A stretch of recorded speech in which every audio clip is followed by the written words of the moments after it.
Okay, so hello. This is just going to be a bit of a ramble thing because I am recording this on 8 or at around 8 a.m. Uh, August 30th, the day that I am scheduled to start the stream in which I take a look at Emio the Smiling Man, specifically. Oh, I forgot. This is going to be rambling, so I'm not going to do a whole lot of editing. But I just want to get this out there because I'm not going to say it in the stream because this is going to be a spoiler talk for Emio the Smiling Man. This is going to be for, I believe, PAS-01 journal, Citizen Soldier 1, in which we take a look at Emio the Smiling Man. So I'm planning on having this go up right as soon as that stream ends. And I don't know how long this is going to be, but I just want to get my thoughts out there in a place where I can segment or like make it clear this is going to be spoiler talk for the game. Just kind of going on my thoughts that I on the 29th of August, yesterday, I had a day off of work and I was bored. So I ended up beating the entire game in one go. So I have fully finished it, including all post-game content, by that being the little short Minoru that they unlock at the end. So this is going to be my thoughts that are spoilered for those who either have beaten the game or just don't care about spoilers for this game.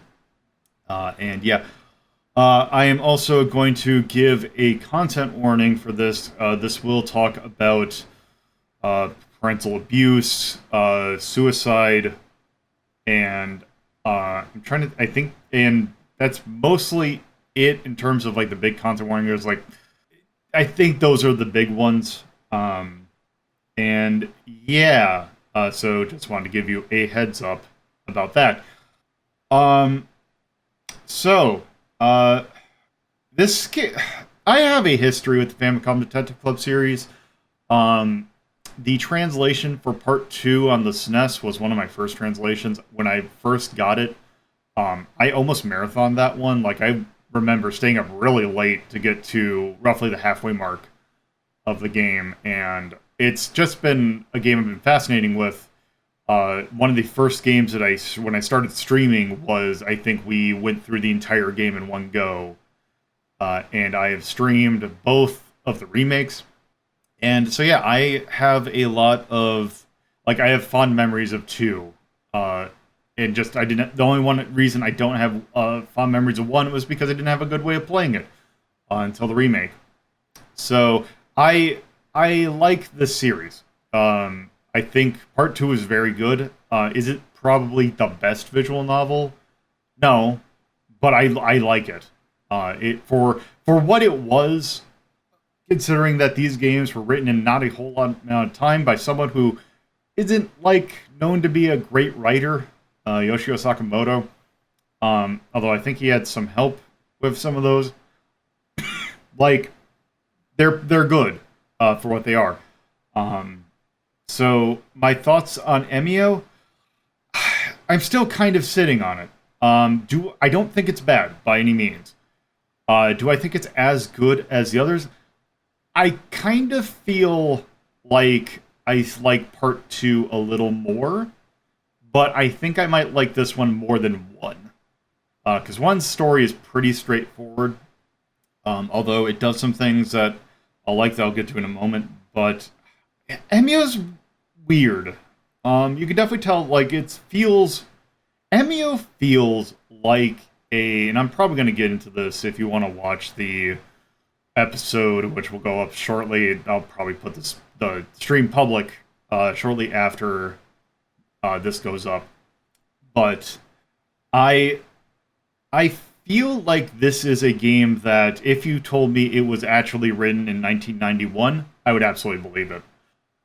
There are some things that, because the game takes place, 3 years. Your characters are 19, and I believe they're 16 in the first game. which I believe the first game was contemporary to 1988, and there is reference in the game to Dragon Quest IV, although they call it Basilisk Quest IV. And so I think it's roughly around 1991. If you told me that this game was written contemporary to that, I would believe you. Although they like late Nintendo, like that era of Nintendo, like they put out Time Twist, so they're not like alien to covering like heavier topics, but like I can. It's weird. This game goes into dark places that the other games did not. This game definitely, at the end, warrants its M rating. And as you can tell from the content warning, it does cover topics that are kind of heavy. And I'm kind of fascinating with how they went about that. But before I get too into that, my main kind of complaint with this game is that it has a very weird, like, excitement scale. Because the thing that was nice about Famicom Detective Clubs 1 and 2 was that they were originally Famicom Disk System games that were part of 2 discs that were released separately, which gives them the reason that, well, if you're only going to give 1 disc at a time, you need to make sure that people are getting their money worth. So the kind of event excitement scale is a lot more balanced in that one, where, like, if we think about part 2, like how the first half ends with Ayumi drugging you and going after Tazaki on her own, like, that's at the end of the first, so that's in the halfway mark of the story, but it's at the end of the first disc. So they had to do that in order to, give you a reason to play part 2. Emio is fully released. It is the full thing. So they have the entire game to, like, build up tension, and they use the entire disc to build up tension, which means this game has 12 chapters. And rather than it being like kind of a camel hump kind of thing where it goes like, oh, you're slowly building up, then a big event happens and you have to deal with the event, and then it kind of goes back down while it builds up to the end. This does not do that. This has a fairly linear tension building. There's there's little spikes, like the whole event with Megumi, like chasing after the Smiling Man.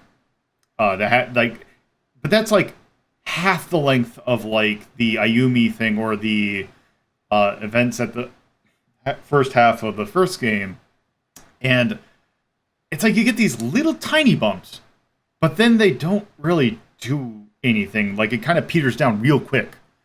But it's a slow, gradual build. It does build, but it's a much slower burn over those entire 12 chapters.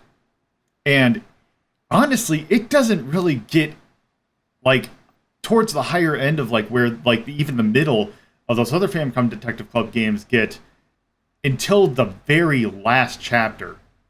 And that's kind of...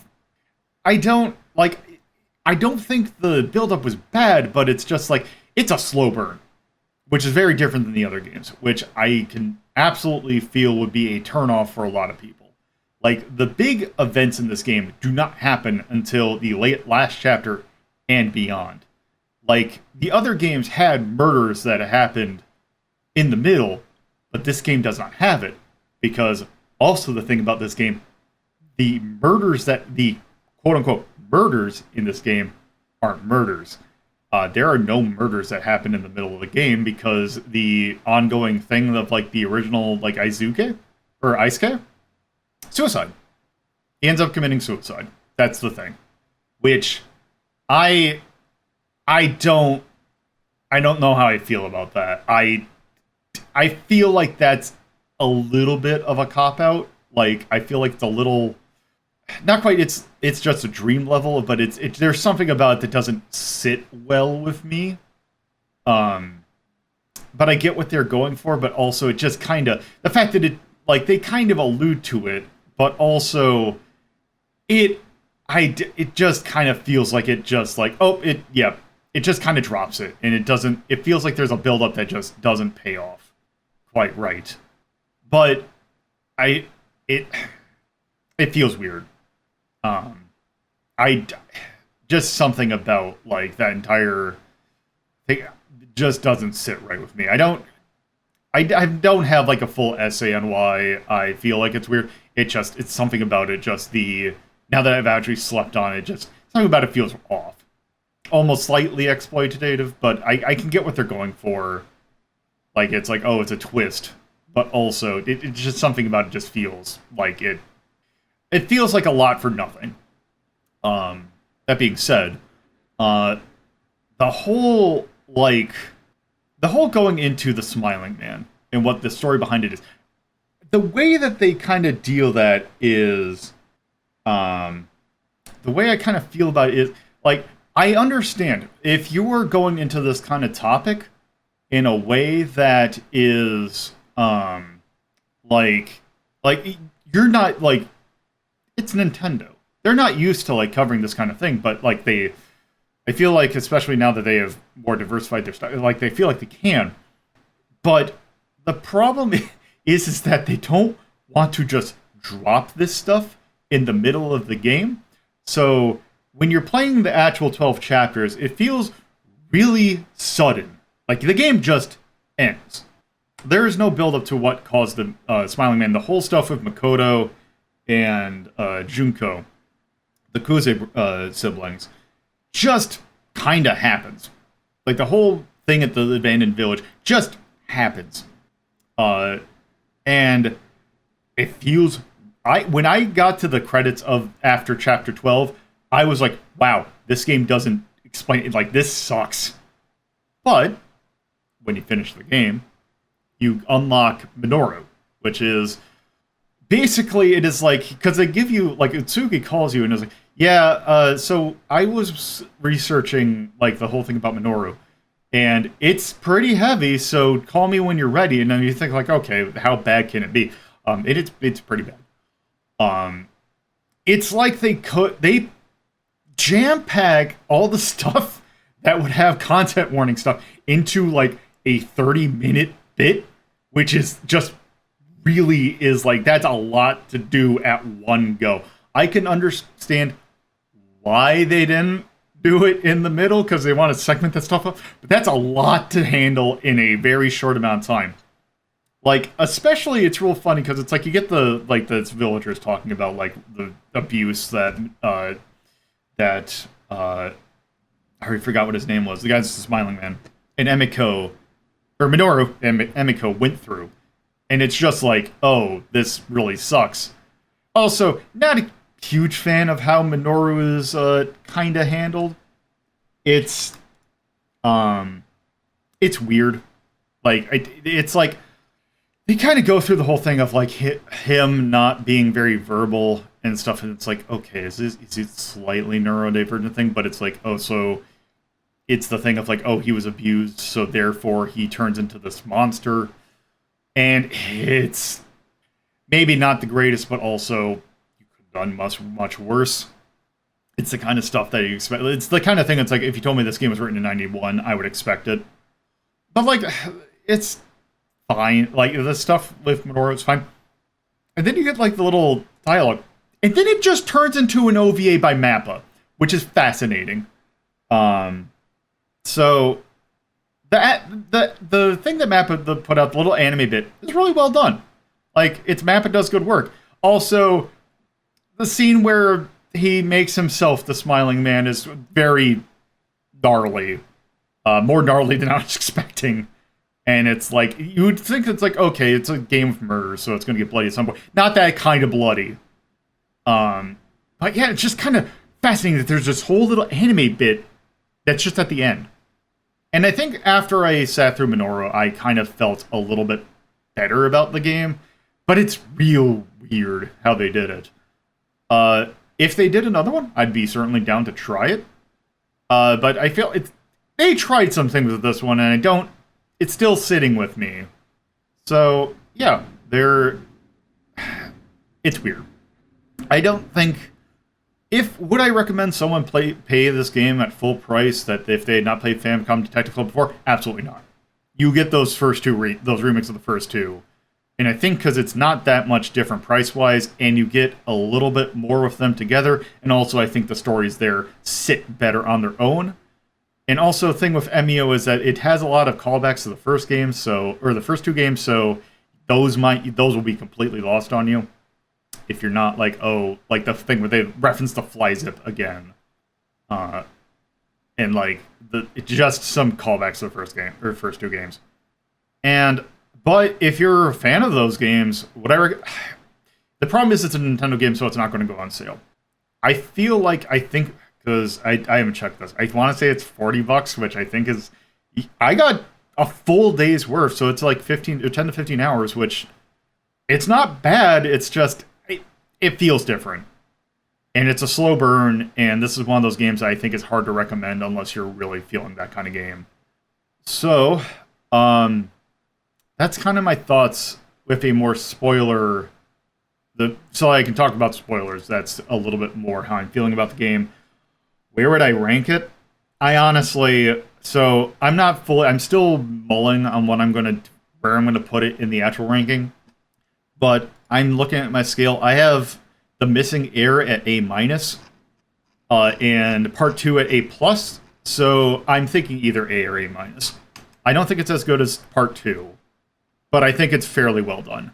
The other thing I'm thinking, I am most likely also the good thing is I might put that in the O thing just by virtue of the subject matter, because that puts it right next to Tender Loving Care, Planet Laika, and Off, which all kind of talk about the heavy subjects like that, where I think the games are good, but also you need to be prepared to like handle that. So I am thinking it's probably going to be O, or it's going to be A or A-. So you'll find that out when I eventually stream it. But I wanted to get this off, actually mention this because we're only going to be playing the demo on stream. So I did want to, it's going to be feel weird because I'm going to do a demo and then I'm going to give a ranking. So I did want to actually talk a little bit more about the end game without having to do something spoilery in the stream, because I don't feel like I want to make sure that people are aware, especially since it talks about content warning stuff. So yeah, that I wanted to just kind of do a little brief thing there. So with that, thank you all for listening, and bye-bye.